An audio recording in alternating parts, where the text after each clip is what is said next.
Add गुरु के नाम से कहे जाने वाले पीयूष पांडे का अंतिम संस्कार आज मुंबई के शिवाजी पार्क शमशान घाट में किया जा रहा है। आपको बता दें कि पीयूष पांडे को पद्मश्री अवार्ड मिला है और उनका निधन जो है 23 अक्टूबर को एक लंबी बीमारी के चलते हो गया था। पीयूष कुछ समय पहले एक कॉन्फ्रेंस के लिए दिल्ली आए थे, जहां उन्हें इन्फेक्शन हो गया। पहले उनको निमोनिया हुआ, फिर चिकन पॉक्स हुआ। इससे उनकी हालत और भी ज़्यादा बिगड़ गई।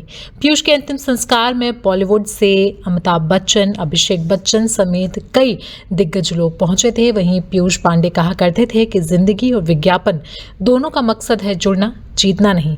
वे कहते थे कि कहानी वो होती है जो दिल से निकले, तभी वो कानों तक जाती है, दिमाग में बसती है। वहीं आपको बता दें कि तस्वीरों में हम आपको दिखा रहे हैं किस तरीके से विज्ञापन जगत के दिग्गज माने जाने वाले पीयूष पांडे का अंतिम संस्कार मुंबई में आज किया जा रहा है। उनकी बहन ईला अरुण, जो एक फेमस फोक सिंगर हैं, वो काफ़ी ज़्यादा इमोशनल दिखाई दे रही हैं। अपने जज्बातों को संभालते हुए भी वो नज़र आ रही हैं। वहीं अमिताभ बच्चन, अभिषेक बच्चन समेत तमाम बॉलीवुड के दिग्गज यहाँ पर पहुँचे हैं। पीयूष पांडे के सफ़र की बात करें तो पीयूष पांडे का जन्म 1955 में जयपुर राजस्थान में हुआ था। परिवार में वो 7 बहनें और 2 भाई हैं। प्रसून पांडे और पीयूष पांडे 2 भाई हैं और ईला अरुण, जो कि एक फेमस राजस्थानी फोक सिंगर हैं, वो भी उनकी बहन है।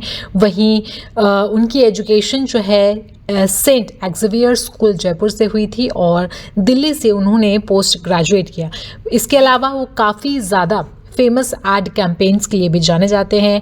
आपको याद होगा कि जब मोदी सरकार आई थी तो मोदी सरकार को भी उन्होंने एक नारा दिया था। अब की बार मोदी सरकार का जो नारा है वो भी पीयूष पांडे की कलम से ही निकला था। वहीं फेविकॉल जोड़ तोड़ नहीं सकता, इसके अलावा एशियन पेंट्स का हर घर कुछ कहता है, कैडबरी डेयरी मिल्क का कुछ खास है और पोलियो का 2 बूंद जिंदगी के, ये सभी वो पंच लाइन्स हैं, वो पॉइंटर्स हैं जो पीयूष पांडे के फेमस एड कैंपेन से बाहर निकल के आए हैं। इसके अलावा पीयूष पांडे के नाम जो हैं कई सारी उपलब्धियां और अवार्ड्स भी जो हैं जिनसे उन्हें नवाजा गया है। 2016 में उन्हें पद्मश्री अवार्ड से सम्मानित किया गया था। उसके बाद वो पहले एशियाई थे जो कांस लाइन्स फेस्टिवल में ज्यूरी प्रेसिडेंट बने थे। उसके अलावा भी ओगिलवी इंडिया के एग्जीक्यूटिव चेयरमैन और क्रिएटिव ऑफिसर वर्ल्ड वाइड भी वो रह चुके हैं। वहीं आपको बता दें कि कम उम्र में ही उन्होंने अपना नाम जो है विज्ञापन इंडस्ट्री में बना लिया था। काफ़ी कम उम्र में उन्होंने अपना कदम जो है विज्ञापन की इंडस्ट्री में रखा। सिर्फ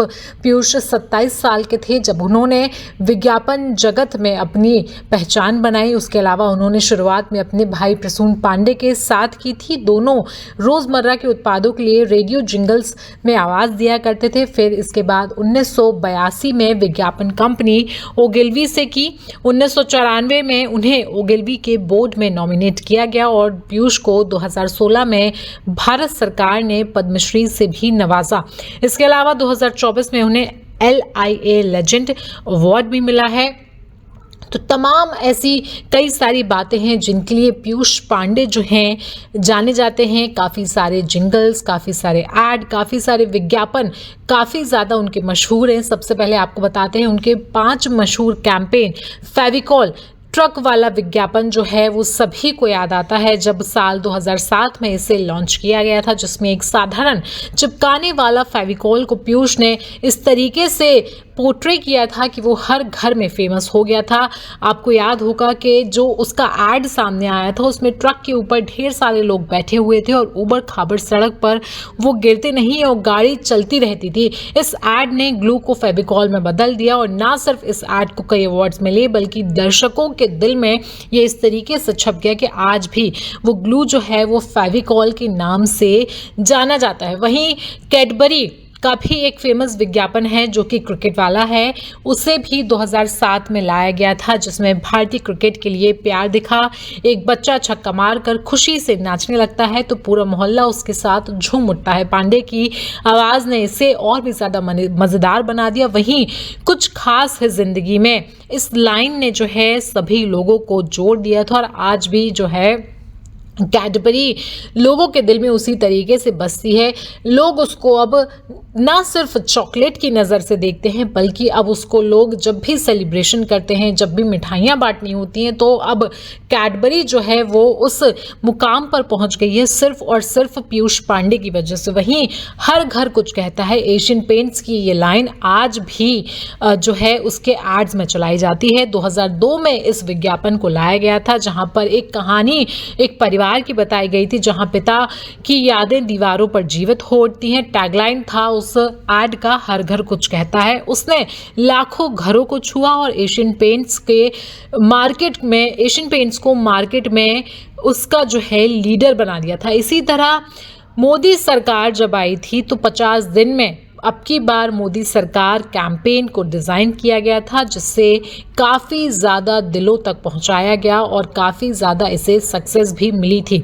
आपको बता दें कि उन्होंने एक टीवी इंटरव्यू के दौरान बताया था कि इस कैंपेन के पीछे काफ़ी रिसर्च की गई थी। मोदी के इमेज और फेस पर फोकस रखा गया था। ये लाइन नॉर्मल बात करने की भाषा में लिखी गई थी, जिससे लोग आसानी से उस लाइन के साथ कनेक्ट कर सके। उन्होंने बताया था कि उनकी टीम ने 50 दिनों में 200 से ज़्यादा टीवी कमर्शियल, 100 से ज़्यादा रेडियो ऐड और हर रात 200 से ज़्यादा प्रिंट ऐड निकाले और हर दिन उनके साथ बीजेपी के नेता बैठकर ऐड अप्रूव किया करते थे और कैंपेन को आगे बढ़ाते थे। तो लगातार आपको पीयूष पांडे के बारे में हम आपको बातें बता रहे हैं। विज्ञापन जगत के दिग्गज पीयूष पांडे का जो निधन है 23 अक्टूबर 2025 को हो गया था।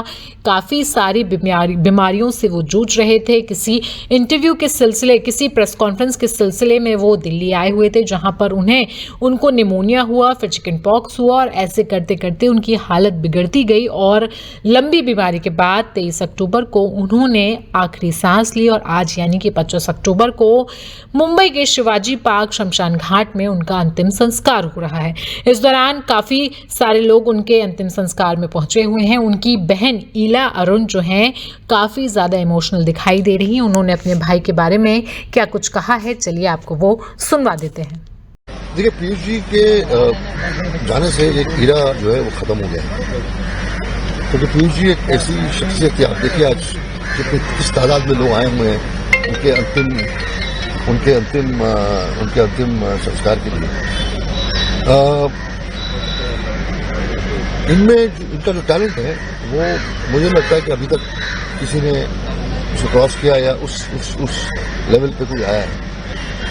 सबसे बड़ी जो इनकी जो खासियत थी, सबसे बड़ा जो इनका अचीवमेंट था वो ये था कि इन्होंने राइजिंग वर्ल्ड को इंडियनाइज किया अपने बलबूते पे, अपने दम पे और अपने ही फेथ पे। अदरवाइज एड वर्ल्ड, राइजिंग वर्ल्ड जो है वो बहुत ही अंग्रेज नुमा दुनिया थी और लोगों को समझाया भी जाता था। तो अंग्रेज कॉन्सेप्ट होते थे, इंग्लिश कॉन्सेप्ट होते थे, लैंग्वेज को ज़्यादा ध्यान दिया जाता था। ये ऐसी शख्स है कि इन्होंने जिद से ये कन्विंस किया लोगों कि हमारा जो कल्चर है यहाँ पे, हिंदी कहा या बाकी लैंग्वेज कहा, पूरे देश में वो बहुत बड़ा है। इसलिए इनकी सारी लाइनें, इनकी जो टैग लाइन्स देखिए आप लिखते थे, जो ये स्लोगन लिखते थे, वो अभी तक लोगों के जहन में है। चाहे वो कैडबरी का ऐड हो, चाहे वो फेविकॉल हो, और सबसे बड़ा जो इनकी देन जो हमारे देश को है वो मिले सो मेरा तुम्हारा। मुझे लगता है कि उन शब्दों का या उसके लेवल के शब्दों का या उसके बाद किसी ने हमारे देश की अखंडता, हमारे देश की जो ताकत है उसको इस तरीके से बयान किया हो। तो हमारे काफ़ी बार जब भी मुलाकात होती थी, क्योंकि मैं काफ़ी डायरेक्टर्स को असिस्ट करता था एडवर्टाइजिंग वर्ल्ड में, तो जब ये शख्स आपके सामने आमने सामने बैठता था तो आपको लगता था जितना बटोरना बटर इस इंसान से, क्योंकि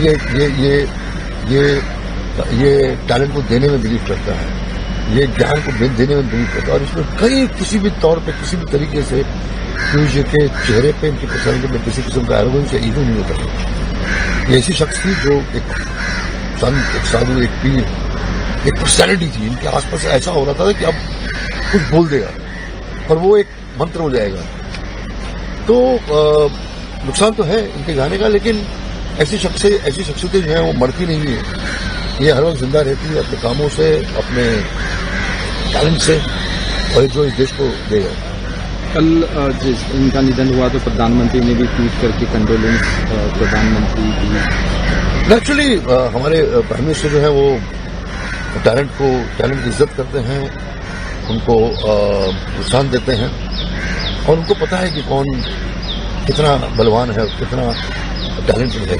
ये कहना चाहती हूँ कि ये तो कोई वैसे मौका नहीं है कि मैं इंटरव्यू दूँ। मैं ये कहूँगी भैया को ना प्रेस वाले बहुत पसंद थे और वो कोई भी पेपर हो, छोटा पेपर हो, बड़ा पेपर हो, अगर वो उनसे कहते थे आप 2 मिनट बात करेंगे तो वो ज़रूर करते थे। इसलिए मेरा कर्तव्य है कि मैं आप सबसे बात करूं।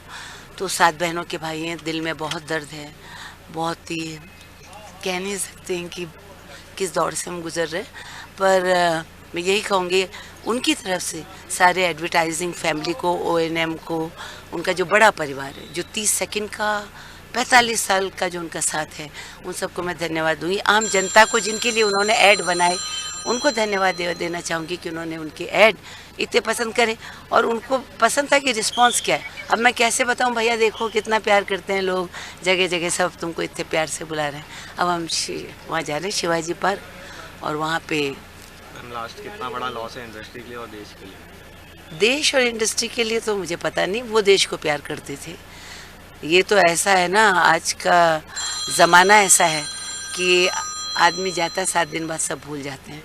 तो खाना पूर्ति करने के लिए भैया क्रिकेट खेलते थे तो हमेशा कहते थे एक कैप्टन एक लीडर नहीं है। उन्होंने 100 लीडर पैदा करे हुए हैं।